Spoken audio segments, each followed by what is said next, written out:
You think you know the story. A boy, a girl, a hill and a pail of water. But the innocent rhyme you've been taught is a lie, a sanitized cover-up designed to hide a history of violence that has been erased from our collective memory. Today, we are peeling back 8 centuries of censorship to find the disturbing origins buried in these 4 simple lines. We aren't just looking at a children's song. We are decoding a suppressed message about political rebellion, cosmic imprisonment, and a very real, visceral tragedy that left its scar on a Somerset village. And the evidence is right in front of us, starting with a startling discovery in the earliest known printing from 1765. Look closely at the woodcut illustration from Mother Goose's Melody. It doesn't show a boy and a girl holding hands. It depicts 2 boys, frozen in dread at the foot of a looming, jagged mountain. There is no pail, there is no comfort, just 2 figures facing a judgment they cannot escape. To an 18th century reader, this wasn't a cute story. It was a grim omen. Why were there 2 boys? And why does the linguistic structure suggest the rhyme is far older than the printing press itself? Once you understand what breaking a crown actually meant in 17th century England, you'll realize this was never about falling down a hill. It was about encoding horrors too terrible to speak openly. Let's uncover the truth.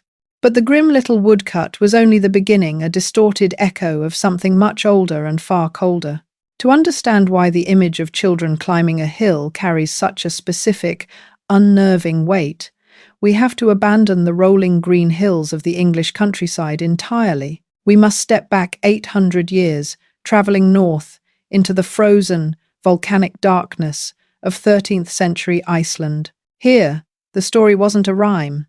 It was a warning. Buried within the Prose Edda, the foundational text of Norse mythology compiled by the historian Snorri Sturluson, lies a fragment of a story that chills the blood, not because of what it says, but because of how familiar it feels. Sturluson wasn't writing nursery rhymes for toddlers. He was documenting the dying belief systems of a Viking age that saw the universe as a hostile, predatory place. In the section known as the Gylfaginning, he describes 2 children, not Jack and Jill, but Huki and Bill. The parallel is impossible to ignore. According to the Edda, Huki and Bill were siblings, the children of a man named Vidfinn. On a bitter northern night, with the aurora borealis silenced by the overpowering glare of the moon, the children were sent out to perform a chore that has remained unchanged for a millennium. They were fetching water. The text is startlingly specific. It names the well Bergir. It names the bucket they carried, Saega. It even names the pole they rested across their shoulders to carry the weight, Simol. These details matter. They ground the myth in the tangible reality of labor. These weren't princes or gods. They were peasant children, shivering in the dark, performing the most mundane task imaginable, but they were being watched. In Norse mythology, the moon Mani is not a lifeless rock or a benevolent nightlight. Mani is a deity, a personified force driving the chariot of the moon across the sky, forever chased by the wolf Hati. And on this night, Mani looked down from the heavens and saw something he wanted. The horror of the Prose Edda account lies in its abruptness. There was no negotiation. There was no test of character. Mani didn't descend like a Christian angel with a message, or a Greek god in disguise. He descended like a cosmic predator. The myth describes an abduction that feels terrifyingly like an alien encounter.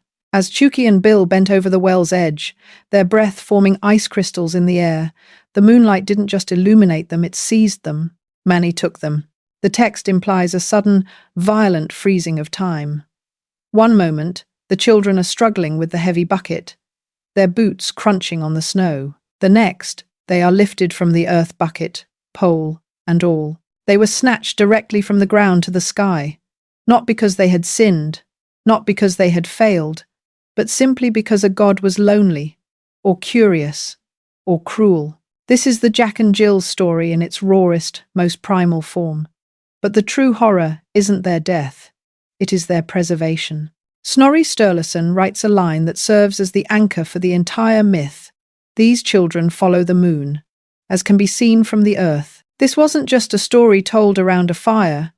It was an explanation for what people saw when they looked up. This is a phenomenon known as pareidolia, the human tendency to see patterns in random data. Where other cultures saw a rabbit or a face in the moon, the Norse and Germanic people saw Huki and Bill. They saw two small shadows, forever suspended in the act of climbing, forever carrying their burden, forever falling but never landing. They were imprisoned in eternal servitude, transformed into a cautionary constellation about what happens when the gods notice you.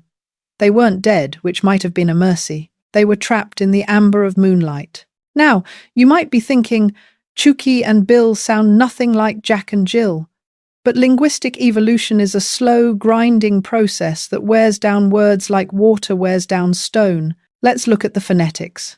Huki, pronounced roughly as Huki, is derived from a root word meaning to increase or recover, symbolizing the waxing moon. Over centuries, as the story migrated from the harsh fjords of Scandinavia to the trading towns of England, the Hu sound softened. Huki became Jackie, which eventually anglicized into the most common English name for a boy, Jack. And Bill? Her name comes from a root meaning to dissolve or fail, symbolizing the waning moon. The transition from Bill to Jill follows a common linguistic pattern where the vowel shifts to match the partner name, cementing the rhyme. But the strongest DNA evidence linking the nursery rhyme to this cosmic kidnapping isn't the names, it's the action. Think about the absurdity of the nursery rhyme for a moment. Jack and Jill went up the hill to fetch a pail of water. Who climbs a hill to find water? Water flows down. Wells are found in valleys, in depressions, or at the water table, rarely at the peak of a steep hill. Logically, the rhyme makes no sense. Why would you hike up a mountain to fill a bucket? It makes no sense in the context of English geography. But it makes perfect sense in the context of Norse mythology. In the Edda, the children weren't climbing a literal earthen hill, they were ascending into the sky. The hill was the curve of the heavens, the water was the moon's tidal influence, or perhaps the belief that the moon held a reservoir of the rains. The rhyme preserved the plot hole because it forgot the context. We kept the ascent, we kept the water, and we kept the fall, but we forgot that the fall wasn't a stumble on the grass. It was the waning of the moon. So, when we sing about Jack falling down and breaking his crown, we are unknowingly reciting a corrupted translation of a celestial phase. Jack, the waxing moon, reaches his peak, the top of the hill, and then falls back into darkness. Jill, the waning moon, tumbles after him, disappearing into the new moon phase. For 500 years, this was the dominant understanding of the story. It was a shared nightmare that transcended borders. It told children that the universe was vast, and they were small. It told them that if they stayed out too late, looking at the reflection of the moon in a water pail, they might be swept up into the sky, never to return. It is a terrifying origin, a story of abduction and cosmic helplessness. But as the Middle Ages gave way to the Renaissance, and as the story crossed the North Sea to settle in the bustling, dirty streets of 17th century London, the fear of the gods began to fade. People stopped looking up at the moon for their monsters. They started looking at their kings. The story was about to be stolen. The cosmic tragedy was stripped of its magic and reforged into a weapon for a much more immediate, human conflict. The Jack of the Sky was about to become a Jack of the Tavern, and his broken crown wasn't going to be a metaphor for a lunar cycle anymore. It was going to become a very literal threat against the head of state. Imagine walking into a London alehouse in 1630. The air is thick with the smell of roasted meat, stale tobacco, and unwashed bodies. It's loud, a cacophony of clinking pewter mugs and political arguments. But listen closely to what the men in the corner are singing. They aren't chanting a prayer, and they certainly aren't singing a nursery rhyme for the benefit of any children. They are singing a song of rebellion, and they are singing it right under the nose of the king's spies. To understand this layer of the code, we have to meet the villain of the story, King Charles I. Charles was a man who believed fervently in the divine right of kings, the idea that his authority came directly from God and could not be questioned by earthly bodies like Parliament. But Charles had a very earthly problem. He was broke. Wars were expensive, his lifestyle was lavish, And Parliament, the only body legally allowed to raise taxes, refused to give him a single shilling until he agreed to limit his own power. So, Charles decided to get creative. If he couldn't tax the people's income through Parliament, he would tax their vices through royal decree. This brings us to the Jack and the Jill. In 17th century England, these weren't just names. They were units of measurement. A jack was a standard measure for holding liquid, roughly equivalent to half a pint. A gill, pronounced Jill, was half of that, a quarter pint. These measurements were the lifeblood of the English working class. You bought your milk by the gill. You bought your ale by the jack. When Charles I attempted to reform the taxes on alcohol to fill the crown's coffers, he didn't just ask for more money. He attempted to alter the volume of the standard measures.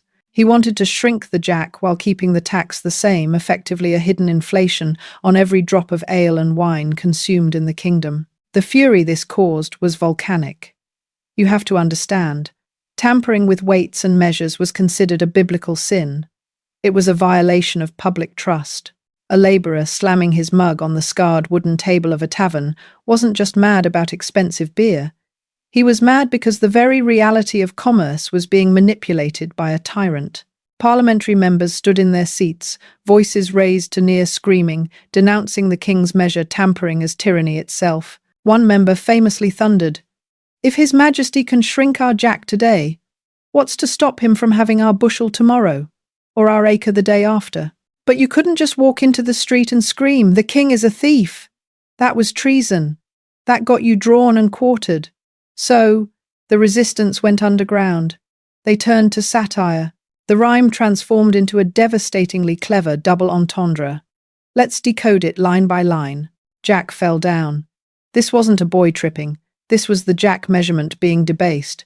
It was a celebration of the fact that the king's attempt to enforce this new tax standard was failing. The public refused to accept the smaller measures. The jack collapsed and broke his crown. Here is the genius of the rhyme. In the 1600s, this was a triple entendre. First, it meant the physical damage to the top of the vessel. Second, crown was the name of a currency. By rejecting the tax, the people were literally breaking the king's revenue stream. But third, and most dangerously, it was a direct threat to Charles himself. It was a wish whispered in taverns, that the king's authority, his crown, would be shattered by his own greed. And Jill came tumbling after. Once the standard jack measure was rejected, the smaller gill measure couldn't stand on its own.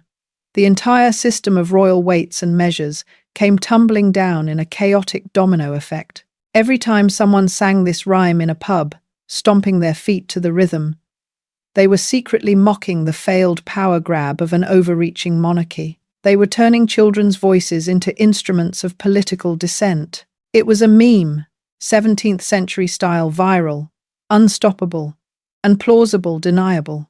If a royal guard asked what you were singing, you could just smile and say, "Oh, just a little tune about a boy and a girl, sir." But history has a way of turning satire into prophecy. The conflict over taxes and measures didn't end in the taverns. It spilled onto the battlefields. The constitutional crisis sparked by Charles's arrogance led directly to the English Civil War. The country was torn apart. Brother fought brother. And in the end, the rhyme came true in the most literal, horrifying way possible. On the 30th of January 1649, King Charles I stepped out of a window at the banqueting house in Whitehall onto a wooden scaffold. He gave a brief speech, said a prayer, and laid his neck on the block. The axe fell. The king's head, his crown, in the anatomical sense, was severed from his body. Jack had fallen. His crown was broken. And the monarchy itself came tumbling after. Abolished for over a decade as England became a republic under Oliver Cromwell. For a brief window in history, the nursery rhyme wasn't a joke. It was a historical record of a revolution.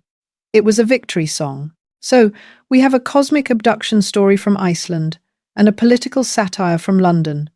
Two very different explanations, separated by centuries and geography. It would be comforting to think that the truth lies in one of these grand narratives, stories about gods and kings. But there is a third story, one that isn't about the movements of the stars or the politics of the palace. It is a story that is small, local, and incredibly cruel. To find the most visceral interpretation of the rhyme, the one that still makes the locals in a specific English village lower their voices when they talk about it, we have to leave the history books behind. We have to go to the village of Kilmadon. Because there, the villagers insist that Jack and Jill weren't metaphors. They were real people. And the hill that killed them is still there, waiting. If you drive about 10 miles south of Bath, through the winding, narrow lanes of the English countryside, you will find the village of Kilmadon. It is a place that feels frozen in time, stone cottages, ancient hedgerows, and a silence that feels heavy with history. But if you ask the locals about the rhyme, if you go to the pub and ask the old-timers about Jack and Jill, they won't tell you about moon gods or King Charles. They will point out the window. They will point to a specific steep slope known locally as the Hill, and they will tell you that Jack and Jill were neighbours. According to persistent local legend, the events took place around 1697. The characters weren't generic archetypes. They were flesh and blood. Jack was a young lad from the village, and Jill often cited in parish records as a variant of the name. Perhaps Gil or Gillian was his lover. But in 1697, love wasn't simple. It was governed by strict social contracts, dowries, and the watchful eyes of the parish. Jack and Jill were unmarried. In a small, Puritan-influenced village, an unmarried couple spending time alone wasn't just frowned upon. It was social suicide. It was a scandal waiting to happen. So, they needed a cover story. The rhyme tells us they went up to fetch a pail of water.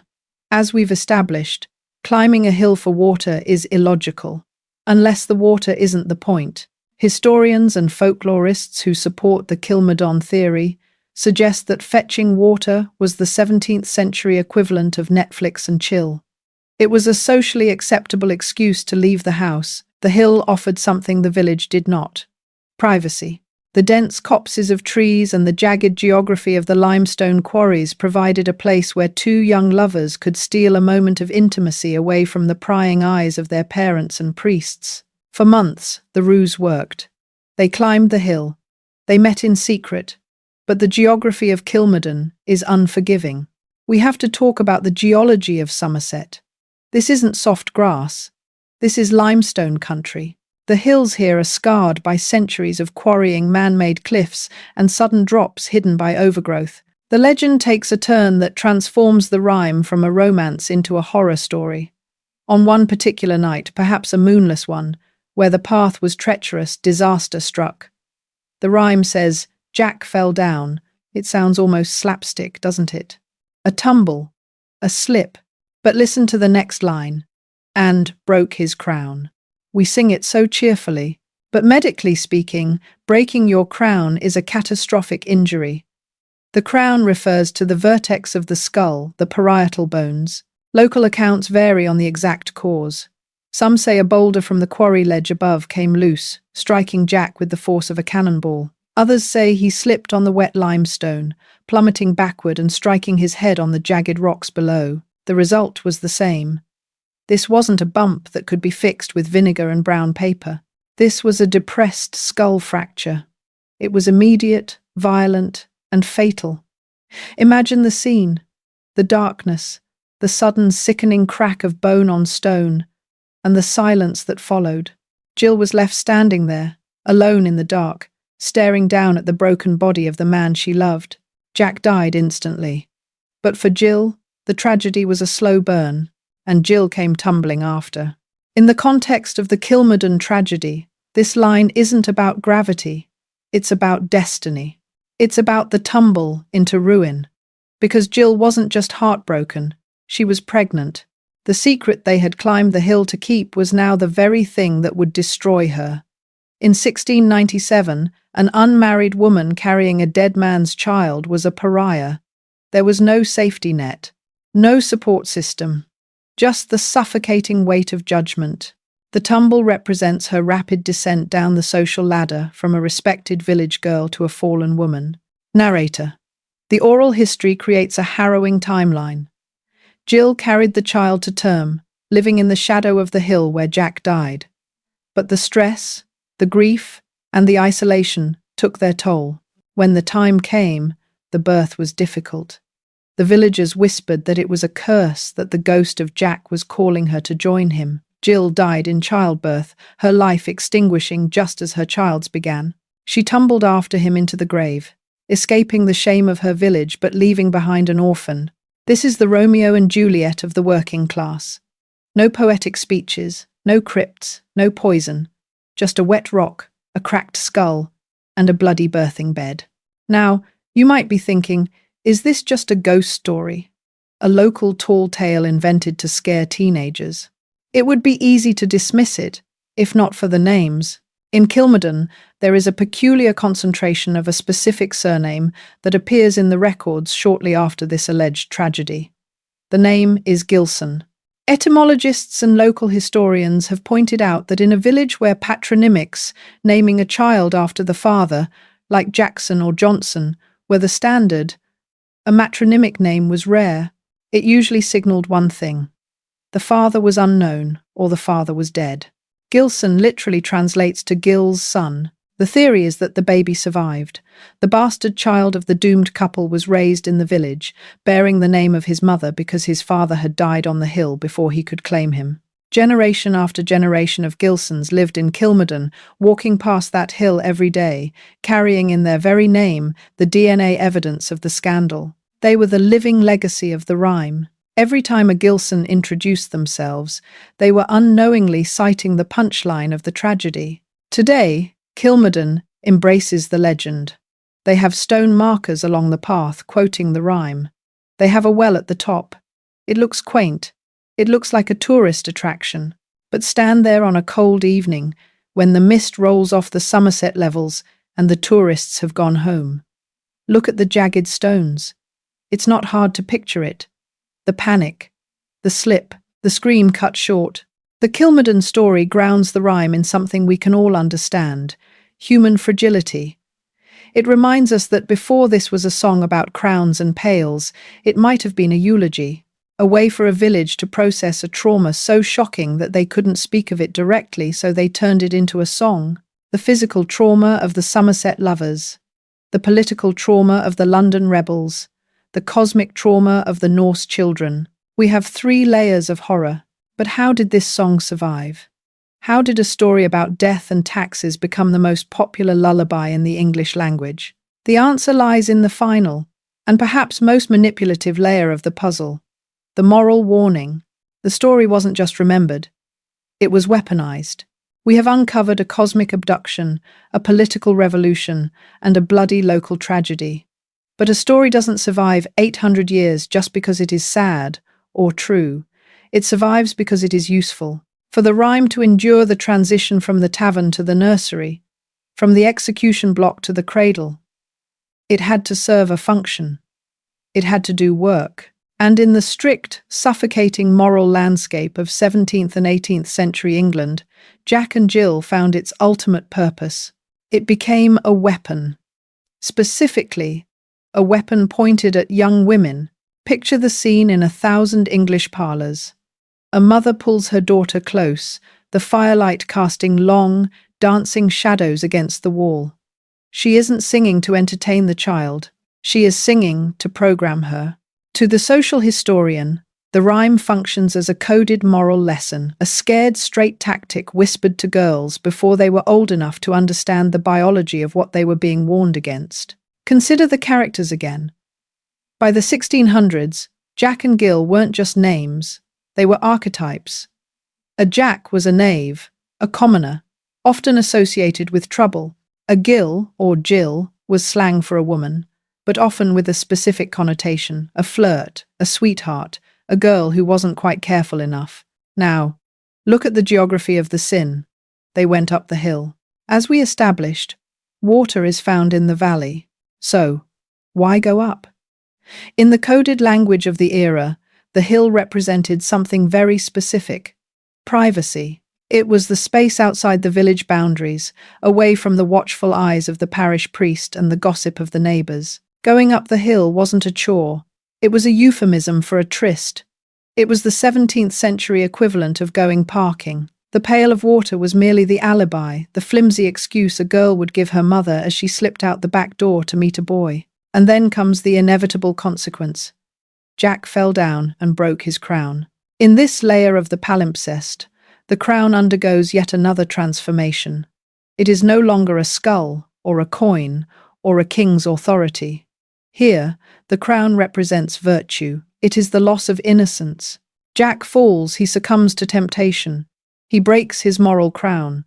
But notice the agency in the rhyme. Jack falls down. He completes the act, his reputation perhaps bruised, his moral standing cracked. But what happens next? And Jill came tumbling after. This line is the hammer blow of the social conditioning. It teaches a brutal lesson about gender dynamics that every girl in England was expected to internalize. The woman always suffers the consequences of the man's fall. Jack might break his crown, a temporary injury, a moment of shame. But Jill tumbles. The word implies a total loss of control, a chaotic, downward spiral. If Jack initiates the sin, Jill is the one who is destroyed by it. She is dragged down by the gravity of his actions. It is a warning about pregnancy, yes, but it is also a warning about social death. To tumble was to fall from grace, to become ruined goods. The rhyme drilled into children the idea that while a man might walk away from illicit encounter with a headache, the woman walks away with a life sentence. Parish preachers seized on this. We have records of sermons that utilized these very metaphors. From their pulpits, they thundered about the slippery slopes of desire. They warned that the journey up the hill of lust always ends in the valley of tears. They used the rhyme to transform a natural human impulse into a terrifying narrative of inevitable destruction. You see what happens, they would say. You think you are just fetching water. You think you are just holding hands. Look at Jack. Look at Jill. There is no other ending. But perhaps the most disturbing evidence of this social control isn't in the horror of the first verse, but in the desperate, pathetic optimism of the second verse, the one most of us have forgotten. Listen to how the 18th century publishers tried to fix the story. Up Jack got, and home did trot, as fast as he could caper, to old Dame Dob, who patched his knob with vinegar and brown paper. It feels jarring, doesn't it? After the cosmic abduction, the execution of a king, and the death of a lover, suddenly Jack is just trotting home, capering.